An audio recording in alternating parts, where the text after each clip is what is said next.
Chemo में क्या होता है, ऐसा नहीं है कि सिर्फ आप ही के पास पेशेंट है, इतने पेशेंट्स आते हैं ना। और प्रॉब्लम क्या है, लिमिटेशन ऑफ बेड्स। डॉक्टर भगवान है, I don't know. In your home, who usually sets the emotional tone? Because you both are logical. Then there must be somebody who is setting an emotional tone. I am.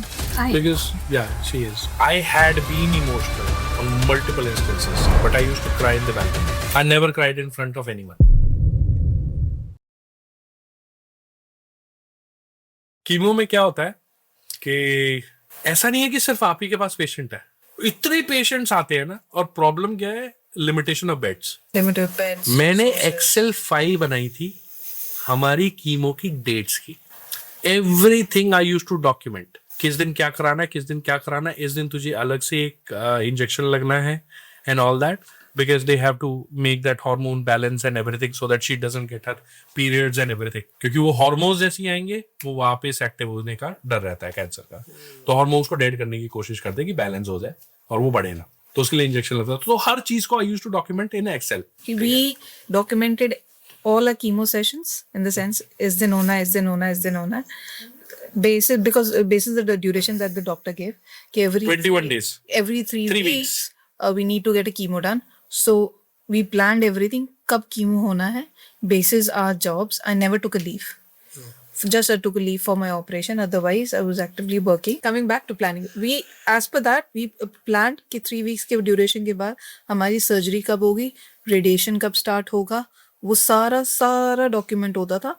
And वो doctor के साथ एक बार confirm भी किया जाता था सारी dates, उसके साथ हम लोग फॉलो अप करते थे डॉक्टर के साथ। ये रिमाइंडर भेजते थे डॉक्टर को, डॉक्टर अब ये हो गया है scared of me, आ गया इसका मैसेज, आ गया ये सामने आ गया है, अब ये पीछा नहीं छोड़ेगा, he will ask anything and everything। But the best part is that they used to lie us, that was 100% confirmed because we were very logical people। unnecessary doctor को परेशान नहीं करते थे। जो भी कभी कुछ हो रहा था तो बहुत लॉजिकल रीजनिंग और स्पेसिफिक क्वेश्चंस के साथ जाते थे। स्टूपिड क्वेश्चंस के साथ हम लोग कभी नहीं गए। And they knew that we trusted them। Yes। That is the biggest, thing that you need to have is trust। But at the same time, understand they are also human। Logic, use your brain to trust। Yes, 100% blind faith नहीं करना है। भगवान पे blind faith करते हो ठीक। Doctor भगवान है, I don't know। 2 to 3 such incident where I will say we were active enough and that is the reason we saved ourselves also। Correct। One was during एक टाइम आया था जब किसी ने गलत तरह से, because whenever you get a go for a chemo, तो there is this process that need to be followed when you go to, I had my chemo port here। तो कीमो पोर्ट से यहाँ पे जब वो लगाते थे, अटैच करते थे part, and there is a certain process need to be done, ठीक है। And he knew the process. वो एक मेल आया था, may be he was new और whatever the incident might be, but उसने गलत प्रोसेस फॉलो कर लिया। अब होता क्या था कि जब भी जाते थे वो प्रोसेस सर्टेन फॉलो करने के बाद they used to take out some sample of blood, send it for testing. उसने गलत प्रोसेस फॉलो कर लिया और उसने गलत सैंपल ऑफ ब्लड निकाल के टेस्टिंग के लिए भेज दिया। So I would tell you गलत सैंपल क्यों है। Usually they use flush। Okay, flushing is like to clear out the veins. There is no blockage। It's a pressure liquid, fluid that they put in। Now the problem was if you put in flush first and then you take out sample, what will you get in your serum? Flush. Obviously। So that was the logic। This bugger actually flushed first and then took a out the sample। Okay. And I was like, how will you get an exact report? And he was like, no, everything will be okay। The report came like shit, man। Every number। The oncologist It was completely off। came running। I screwed their happiness। I was like, this is not the right। And he was a senior guy। And luckily हमने एक दिन पहले हमने अपना blood test personal वाला करा लिया था। For when you are going for a chemo, okay, when somebody goes for a chemo, the doctor asks you to provide KFT report to check your creatinine Numbers। Okay, that was way out thing। I never ever did a creatinine test। Always I did CBC, LFT, KFT, entire test, so that somebody doesn't tell me after some time, अरे हमें पता नहीं चला ना, हम तो creatinine ही check करते हैं ना, बाकी नंबर आपके खराब हो गए because of medicine. See that could happen.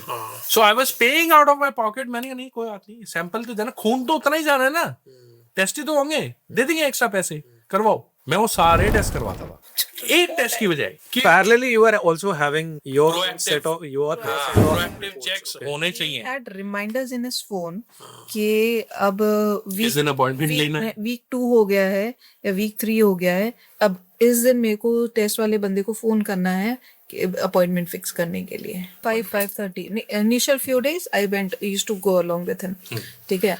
then I realized there is no point यार, go there, put your name on the paper, List. as per the list, whatever is your number. At 8:30 the accounts guy, the finance guy will come in along with the test reports and everything. Then the finance guy will check you in for daycare and all. That will happen at 8:30, and post that you will get the admission. And initial 15 people only could get a bed. 15 beds only at that point of time. first come first serve. Yes, it was like that. So that is the reason why I used to get up early.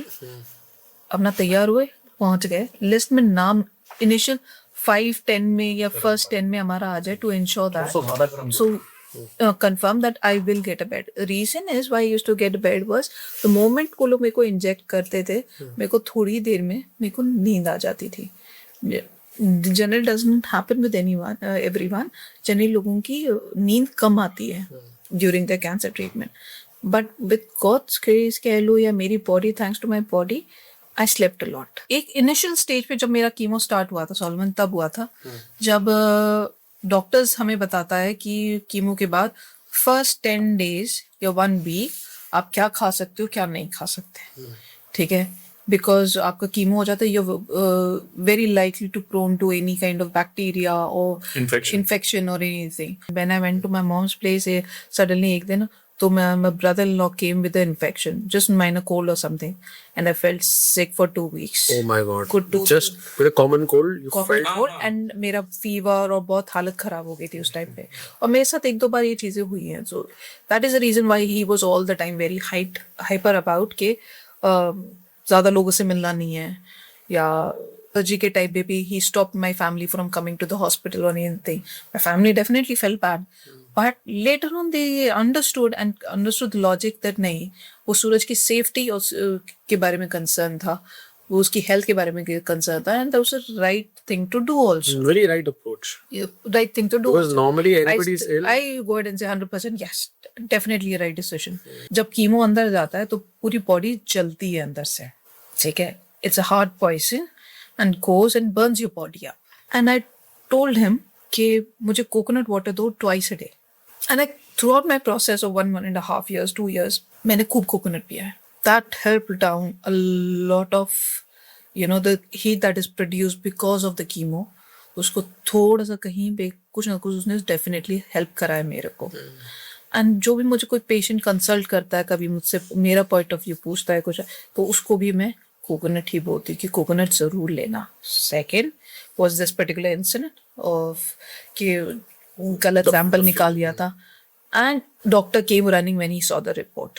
The oncologist director came on running कि ये क्या आया, तेरे को क्या हो गया, type what did you do, what happened, you okay? And I was sitting and I was smiling. I was like, what happened? And I got scared. Then I screwed his happiness. मैंने कहा बाहर चलो, अभी यहाँ बात नहीं करेंगे. मैंने इसको बोला, मैंने कहा तू शांति से बैठ, मैं आया, मैं बाहर लेके गया. मैंने कहा जब सुबह सैंपल गलत गया है, मैंने आपको बोला है कि सैंपल गलत गया है. वही वाला डॉक्टर भागते हुए था जो सैंपल गया, दूसरा जो मेडिकल ऑन्कोलॉजिस्ट है ना, क्योंकि उसके पास रिपोर्ट गई, उसने देखा कहती यार नंबर इतने गलत कैसे आ गए हैं, अभी तक तो ठीक था. तो तब मैंने जब बताया उनको, मैंने उनको बोला, मैंने कहा एक दिन दो, एक दिन के बाद थोड़ा सा नॉर्मल लगने लगेगा, I will get you another sample report. और फिर मैंने दोबारा सैंपल करवाया और फिर मैंने उनको भेजा, देखो नंबर नॉर्मल है. Then it was okay. Normally within bracket, हाँ विद इन जो रेंज है. नॉर्मल तो नंबर तो वेग ही रहते हैं. क्यों? क्योंकि just because of the it's actually venom that you are getting into your veins, right? ठीक है, वही होता है. तो वो अब कीमो की जहां तक बात थी, वो सुबह 6 बजे उठ के जाना. और मैं क्या करता था, 2-3 हफ्ते बाद ना मैंने वो ट्रेंड देख लिया. मैंने 8:30 बजे बंदे का एडमिशन होगा. इट्स नो पॉइंट इसको 2.5 घंटे वहां पे बैठाना, बॉडी में वीकनेस हो जाती है यार उस वक्त. और एक वो मेटल वाली चेयर्स होती हैं हॉस्पिटल में. देन आई सेड, मैंने कहा तू so, I will do rest of the job. गाड़ी उठाई, भागा हॉस्पिटल में, हॉस्पिटल बंद है। वहां पे पेपर के ऊपर सबसे पहला नाम इसका लिख के आ जाता था और वापस घर आ जाता। हॉस्पिटल जाते जाते बीच में ही पड़ता था, वहां से पोहा पैक कराते थे कि ये पोहा खा लेगी, क्योंकि hospital food nobody can have hospital food. इसका खाना वो मैं खाता था, ठीक है, क्योंकि मैं I used to be empty stomach at that point of time as well. तो इसका एडमिशन कराते थे, इसको पोहा देता था, ड्रिप चढ़नी शुरू होती थी, फिर वो भागा दौड़ी लगती है, because till the time you do not push people to work they won't. जब एक बार ड्रिप स्टार्ट हो जाती थी ना, फिर मैं बैठ जाता था इसके पास। हम नेटफ्लिक्स पे वीडियो मूवीज देख रहे हैं, कुछ देख रहे हैं, ठीक है। फिर इसको क्या होता था कि पहली ही जब चढ़नी शुरू होती थी, हाफ बॉटल के आसपास ना, she used to feel sleepy. तो मैं इसको बोलता था तू सो जा, मैं इसका पैर दबा रहा हूँ और मैं बैठा हुआ हूँ, टीवी मैं अपना फोन पे लगा हुआ हूँ देखने के लिए मूवीज वगैरह and all. I don't like ये स्क्रोलिंग ज़्यादा, बट मूवीज वगैरह ज़्यादा। और सबसे वर्स्ट पार्ट था कि जो कीमो सेंटर था साला, उसमें डेटा नहीं आता था यार, ठीक है। तो यार हम हॉस्पिटल आके देखने से, मैंने कहा, क्या करोगे आके देख के। एंड इंटरेस्टिंगली सोलोमन, मेरे साइड पे लिटरली सबको पता होगा, ठीक है, मेरे गांव तक पता होगा कि सूरज को कैंसर हुआ था और ये सब। इनके साइड पे सिर्फ इनके पापा मम्मी तक को पता है, हमने आगे नहीं बताया किसी को पता ही नहीं है। I'll tell you a reason why. My cousin brother, he lost his wife a year before because of cancer. Not year before, Months before. नहीं, जब मेरे को हमारा डायग्नोस हुआ है उसी मंथ में हुआ है। she passed away. She passed away. And Same I time. did not want to have that mindset, that negativity with me कि ये हुआ है और इसके घर में सब कुछ ठीक हो रहा है। I understand? I did not want to jinx that. ठीक है? We started off, और the on top of my head, everything was like, I don't like relationships in my life. And that is the reason when we started off this conversation, I said that's a tagging. We do not have a relationship. We have a bond. ठीक है? We do not have a relationship. मुझे ना अपने परिवार में, I am too bloody practical in everything. In your home, who usually sets the emotional tone? Because you both are logical, then there must be somebody who is setting an emotional tone. I am. I am. Because, yeah, she is. Because post working in office, and I'm into people management, working with leaderships and everything, that takes a toll on your mind as well. And I'm not saying that I'm 100% accurate, but whatever I have learned during my working experience of close to 20 years, that is what I deploy in my personal life as well. Those fundamentals. And that is the reason I somehow doesn't sound human.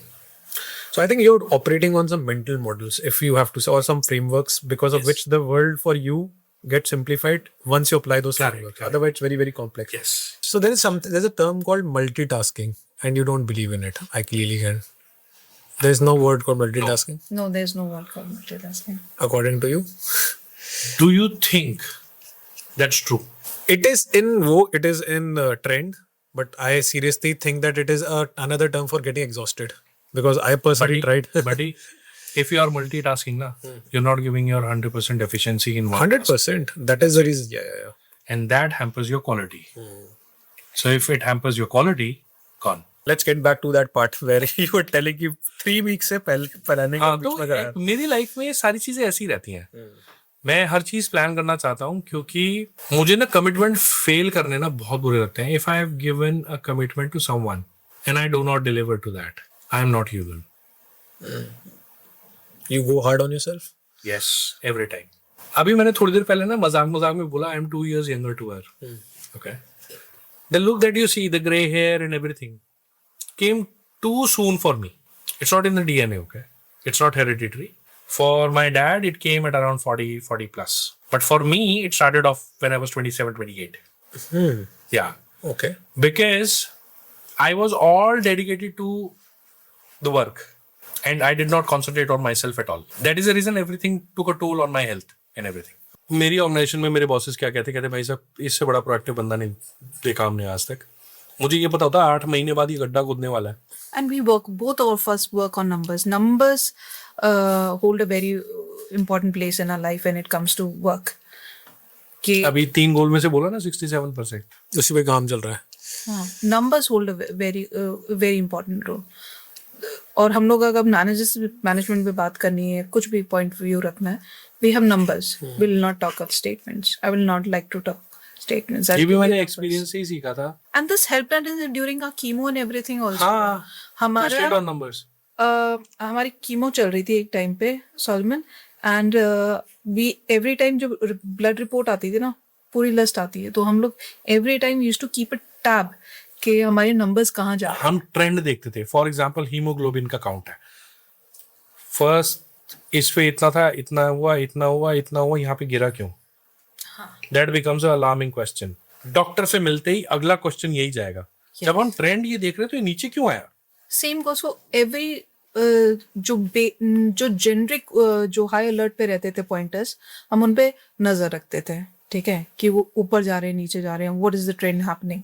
ठीक है, हमने देखा कि हमारा liver का जो part है वो बहुत हाई जा रहा है. डॉक्टर ने नोट नहीं करा, हमने बताया, हमने ट्रेंड करके बताया कि लास्ट 3 months में 4 months में ये इंक्रीज हो रहा है, ये काफी इंक्रीज हो गया है, आप एक बार चेक करो. तब हमें बोला गया कि आप दिखाओ. हमने पहले डॉक्टर अगेन हम लोगों ने पहले वो अंकल के पास जाके फिर से स्कैन करवाया, अल्ट्रासाउंड करवाया था. अल्ट्रासाउंड करवाया था. ठीक है, अल्ट्रासाउंड करवाया था. अल्ट्रासाउंड में अगेन कुछ दिखा, स्पॉट आ गया था. अब इस बार हमारी हालत खराब हो गई कि हम तो सारा ट्रीटमेंट कर रहे हैं, कीमो चल रही है, ये स्पॉट कहाँ से आ गया? लिवर में. हमारी हालत खराब हो और लिवर में स्पॉट आया है. अब वो स्पॉट क्या है, हमें टेंशन होनी शुरू हो गई कि वहां तक तो नहीं चला गया. क्योंकि अंकल ने जैसे पहली बार कंसर्न दिखा दी थी, सेम लेवल सेम उन्होंने बोला कि देखो मैं डाउटफुल हूँ, इसमें मैं 50-50 डाउटफुल हूँ, पर आप चेक करवाओ. इसे चेक करा लो बेटा. फिर हमने दोबारा डॉक्टर को रीच आउट किया, मेडिकल ऑन्कोलॉजिस्ट को, उसको स्कैन दिखाया, सर्जिकल वाले को भी दिखाया, दोनों को दिखाया. दोनों ने ये बोला कि हम हॉस्पिटल से एक बार और कराते हैं. अब फिर डिस्कशन वहीं पे लॉजिक्स इन प्लेस आ जाता है. टाइप ऑफ टेस्ट, वो 2-3 टेस्ट बोल रहे थे. एक बार MRI बोल रहे थे, CT स्कैन बोल, हमने सीधा बोला पेट सीटी कराओ. पेट इज योर फाइनल से. पेट मैंने बोला देगा. उस आप दोबारा करा सकते हो, हमारे पास टाइम है अभी 3 महीने के अंदर, you can have it just once. ठीक है, तो 3 महीने हो चुके थे. मैंने बोला it's not about 30 grand, it's about detecting. सीधा बोला पेट सीटी करवाया, पेट सीटी में क्लियरेंस आ गई कि वो इट्स नथिंग, बेनाइन था. जो कुछ भी था. And it was it's not risk. वो एक हल्का सा छोटा सा स्पॉट है, नथिंग. नहीं, apart from that also liver was last enlarged. वो मेडिकेशन उसकी वजह से डेंजर जोन में आ चुका था. ठीक है, तो उसकी वजह से, आइडेंटिफिकेशन की वजह से मेरा लिवर ट्रीटमेंट भी साथ में हम लोगों ने स्टार्ट करवा दिया मेन टाइप पे. नहीं तो हमें पता ही नहीं लगता, किसी को नहीं पता लगता, डॉक्टर को भी नहीं पता, तो we would could have missed and बहुत बड़ी प्रॉब्लम हो सकती थी. वो अलार्म हम ही ने रेज किया था, वो हमने ही रेस करा, डॉक्टर ने नहीं किया था. डॉक्टर ने नहीं करा. Why would he know? He used to ask for creatinine. आप उस डॉक्टर को, You remember I used to get all the tests done. Yes. That was the reason. And सॉल्मन doctor is also human being. उनके पास अगर आप, if you go to that particular doctor और any oncologist as a matter of fact, और आज के time पे आप किसी हॉस्पिटल की कंडीशन देख लोगे ना, would it be possible for anyone, extreme amazing memory हो, फिर भी वो एक बंदे का पूरा पास्ट का डेटा याद रखे, केस हिस्ट्री याद नहीं होगी यार, नंबर्स याद करे कि 6 महीने पहले इसका ब्लड में सैंपल लिया था, ये रिपोर्ट थी, ये नंबर्स थे, आज ये नंबर्स है, कंपेयर करे अपने दिमाग में. नहीं होता. It is your responsibility towards yourself to keep a tab of these things. Logically tell your doctor मैं ये सब देख रहा हूँ, you have all the rights to ask the doctor, and rather doctors will be very happy that you keeping actively you're noticing thing in yourself. Involve हो आप, doctors को help होती है, and you become one of the best patients. हमारा doctor will still says you're one of the best patients that we had. Ownership और accountability का difference जिस दिन दुनिया को समझ आ गया ना, लाइफ की फाइट खत्म हो जाएगी. दोनों डिफरेंट है ऑब्वियसली. हमारे इस ट्रीटमेंट में ओनरशिप हमारी थी, हमारे एक्चुअली में अच्छा ओके ठीक होने की अकाउंटेबिलिटी डॉक्टर की है कि क्वेश्चन हम उसको करेंगे, बट ओनरशिप तो हमारी है ना. हमें ध्यान रखना है, डॉक्टर के पास पता नहीं कितने पेशेंट्स होंगे यार. हमारे डॉक्टर्स का ऐसा इंप्रेशन हमारा जमा है. आप ये सोच लो, कहीं हम लोग हॉस्पिटल में घूमते हुए अगर हमारे डॉक्टर को दिख गए ना, नाम लेके पुकार के 2 सेकंड बैठ के हमसे 2 सेकंड मिलके बात करते हैं हमसे. The last option was getting the ovaries removed. Doctor सबसे पहले चैलेंज ये था कि do you want to conceive? मैंने बोला एक हो गया बस। और इसके बाद तो हमारा कोई प्लान ही नहीं था, क्योंकि मेरा ये था कि एक ही बच्चा हम करेंगे और सिर्फ उसी पर 100% कॉन्सेंट्रेशन देंगे। बट मेरा हो रहा था कि मैं ना दूसरे का सोचने लग गई थी इस स्टेज पे, because you getting financially stable and I wanted, जैसे rest of the parents also think कि इसका कंपेनियन होना चाहिए कोई, तो सेम वे मेरी एक किड का दूसरा कंपेनियन होना चाहिए, खुद का कोई भाई या बहन होनी चाहिए। तो उस थॉट प्रोसेस में आ रही थी मैं भी कि अपने आप को कहीं पे कन्विंस हो रही थी मैं इस पॉइंट ऑफ व्यू से, बट फिर ये सब हो गया, then I was like no. तो हमने ओवरीज रिमूव करा दी थी और doctor appreciated that fact, stating you are the first patient who did not even think about it and who took that step. Nobody does. मैंने सीधा बोला doctor को, बच्चा तो मैं गोद भी ले सकता हूँ ना, बीवी किसकी गोद लाऊंगा? And he started laughing. Simple. मेरे लिए ये important है. My son still feels the same. He tells me, Papa, do you love me or Mama? My always response is, Beta, what is your age? When did you come? तुम्हारे से senior कौन है? So she will always have my heart, no? मैंने कहा तू How sweet. मैंने 18 साल का हो जाएगा तो उसके बाद कहीं और भागेगा. Nobody knows. You will be giving your heart to someone. So that's how it is. तो ये सारी चीजें रही हैं, बट हमने हर सिचुएशन को ना सिर्फ लॉजिक से देखा है. इमोशन को मैंने जगह दी ही नहीं, क्योंकि इमोशन का जो टाइम होता है ना, उसमें you tend to lose your mind control. There's something called emotional intelligence. Does it really exist? It does. Okay, it does. But depend करता है कि यहाँ पे वो इमोशनल इंटेलिजेंस जो है ना, मैं अपने पे नहीं लगा रहा था, वो इसके ऊपर लगा रहा था. ठीक है, क्योंकि मुझे इसके इमोशन समझने थे, मुझे इसको चेंज करना था और इसके दिमाग से वो इमोशंस निकालने थे. ये रोना शुरू करती थी और मेरे जोक सुनता ना, तो इतने घटिया 2 पैसे वाले जोक मार देता था ना मैं, कि बस ये हंस पड़े. I was waiting for my radiation. एक आंटी आई थी एंड वो पेट स्कैन वाली, बिल्कुल वो जो एरिया है बिल्कुल बगल में ही है रेडिएशन के, वहाँ पे she was sitting on the wheel chair and वो बहुत शिवर कर रही थी continuously. I could see that. And उनमें इतनी भी हिम्मत नहीं थी अपने अटेंडेंट को या किसी नर्स को बोलने की कि मुझे उड़ा दो. मैं उन्हें देख रही थी और मैं तड़पने लग गई. एंड मैंने इनको बोला या किसी को बोला, प्लीज़ उन्हें चाके उड़ा दो, उन्हें बहुत ठंड लग रही है. मैं दूसरे को देख के मैं तड़पने लग जाती हूँ, क्योंकि मुझे समझ में आता है. That was one thing that was hitting me now and then. क्योंकि जब भी ये दूसरों को देखती थी, she used to get impacted. और फिर उसको चेंज करना, वो सारा घूम फिर के फिर मेरे ऊपर आता था, क्योंकि मैं इसको ना रोते हुए देख सकता था. होता है. और हम जब बोल रहे हैं ना कि मैं सीरियसली बता रहा हूँ, मैं रोबोटिक अप्रोच से चल रहा था उस वक्त, इमोशनल अप्रोच से ज्यादा. मैं रोबोटिक अप्रोच पे था. मेरा सिंपल था कि my only goal is to get this done. मुझे अपनी बीवी को घर लेके जाना, that's it. I don't care कितना पैसा खर्च हो रहा है, क्या हो रहा है, आई डोंट केयर. और बस इसको स्ट्रांग रखना है. अब स्ट्रांग क्या होता है यार? कुछ नहीं होता स्ट्रांग. ठीक है, सिर्फ कहने वाली बात है. It's about surviving a situation. उसको स्ट्रांग बोल देते हैं लोग. ये मेरे बारे में सोच रहे थे, मैं इनके बारे में और फैमिली के बारे में सोच रही थी रहती थी. मुझे लोग बोलते हैं रहती थी कि यार तू ऐसे कैसे हो सकता है कि तेरी वाइफ के साथ तू पूरे ट्रीटमेंट में रहा है, सब कुछ रहा है, और हम तेरे चेहरे पर कभी नहीं देख पाए कि तेरी your wife is going through this. हाँ. I had always been smiling, laughing उस टाइम पे. क्यों भाई, मैं तेरे को दुख बता के क्या करूं? तू कुछ कर देगा? Nobody would be able to help ना. It's out of your scope. You can only talk about it. What will happen?